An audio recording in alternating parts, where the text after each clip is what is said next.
साथियों, जन्म पत्रिका में यदि मंगली दोष हो तो यह देखा गया है, यह अनुभव किया गया है कि उस जातक या जातिका के विवाह में अननेसेसरी डीले अवश्य होता है।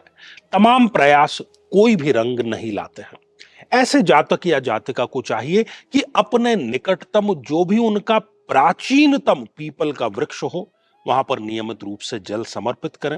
मंगलवार को तो जल जरूर समर्पित करें और जिस दिन शादी की बात आपके होने वाली हो, उसी पीपल का एक पत्ता आशीर्वाद स्वरूप अपने साथ अवश्य रखें।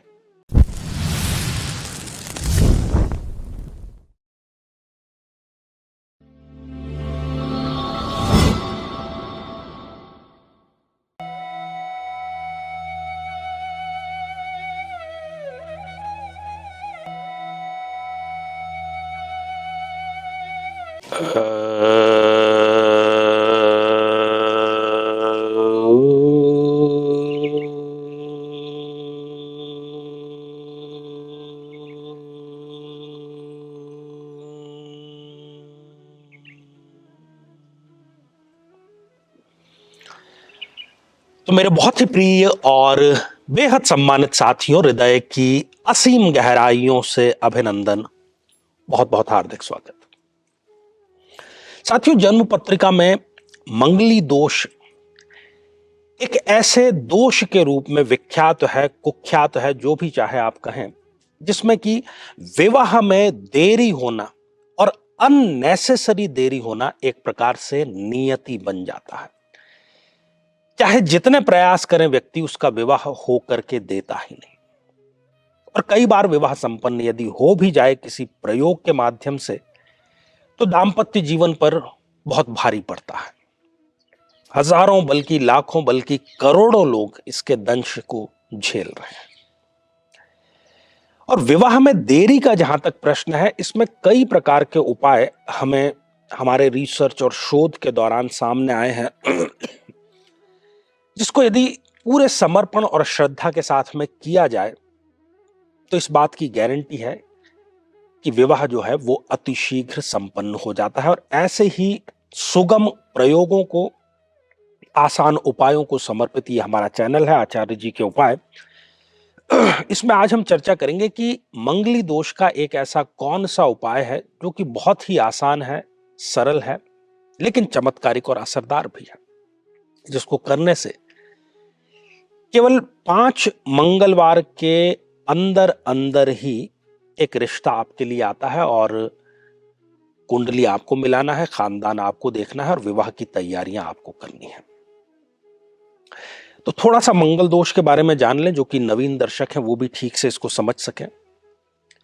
साथियों, जब भी जन्म पत्रिका में लग्न भाव में या चतुर्थ भाव में या सप्तम भाव में या अष्टम भाव में या फिर द्वादश भाव में, इनमें से किसी भी भाव में यदि मंगल देव विराजमान है, तो ज्योतिष की परिभाषा में हम कहते हैं कि ये मंगली दोष है, मंगली योग है, मंगली कुंडली है, जो भी चाहे हम इसको नाम दे सकते हैं।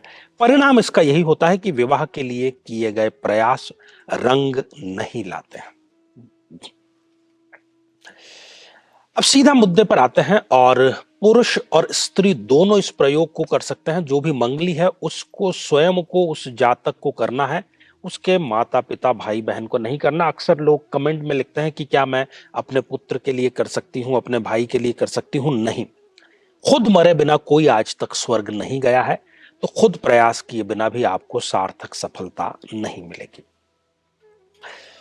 सबसे पहले आपको तलाश करनी है, आप जहां पर भी रहते हैं उसके आसपास आपकी नजर में जो भी सबसे प्राचीन पीपल का वृक्ष हो। किसी प्राचीन मंदिर में आपको मिल जाएगा, अन्यथा किसी स्थान पर मिल जाएगा, लेकिन आप अपने प्रयास करके प्राचीनतम, जितना पुराना हो सके, पीपल के वृक्ष की आपको खोज करनी है।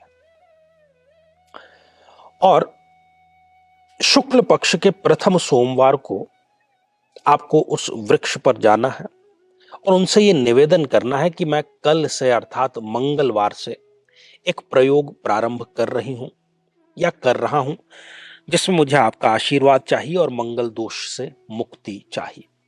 पीपल में वैसे भी सभी प्रकार के देवी देवताओं का वास माना गया है। तो मंगलवार से आपको करना क्या है?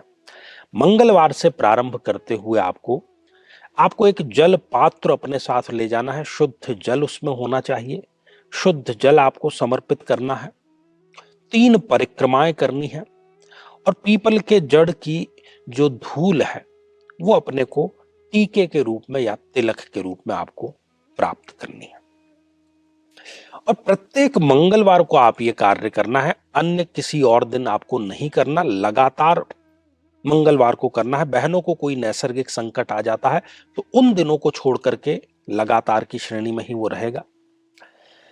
अब जब आप 5 मंगलवार कर चुके होंगे, करने जा रहे होंगे, या हो सकता है उससे पहले ही एक रिश्ता आपके लिए आएगा, तो रिश्ते की बात करने के लिए, बातचीत करने के लिए जब भी आपने जो दिन निश्चित किया है वो प्रयास ऐसा करें कि वो दिन मंगलवार या शनिवार का दिन निश्चित हो। और जब आप भेंट वार्ता के लिए जाएं, परिवार आपस में मिलने के लिए जब जाएं, तो आपके पास में, अर्थात जिसने ये प्रयोग किया है उस जातक या जातिका के पास में उस पीपल का एक पत्ता आशीर्वाद स्वरूप अपने साथ में आप लेकर के जाएं। कोई कारण नहीं कि रिजेक्ट कर दिया जाए, कोई कारण नहीं कि शादी की बात आगे न बढ़े। इस प्रकार का ये अद्भुत आशीर्वाद आपके साथ में बना रहेगा। लेकिन कुंडली जरूर मिलाइएगा, केवल गुण मिलान के भरोसे मत रहिएगा। भावों का भी मिलान करिएगा, ग्रहों का भी मिलान करिएगा, नक्षत्रों का भी मिलान करिएगा और आने वाली दशाओं, अंतरदशाओं का भी मिलान अवश्य ही करिएगा। तो ढेर सारी शुभकामनाएं। शादी की तैयारियां आप पहले ही चालू कर दीजिएगा। कितना अद्भुत और चमत्कारिक ये प्रयोग है। तो साथियों, आज के लिए केवल इतना ही, और इसी मंगल कामना के साथ में कि आप सभी स्वस्थ, समृद्ध और शांतिपूर्वक जीवन व्यतीत करें। नमस्कार।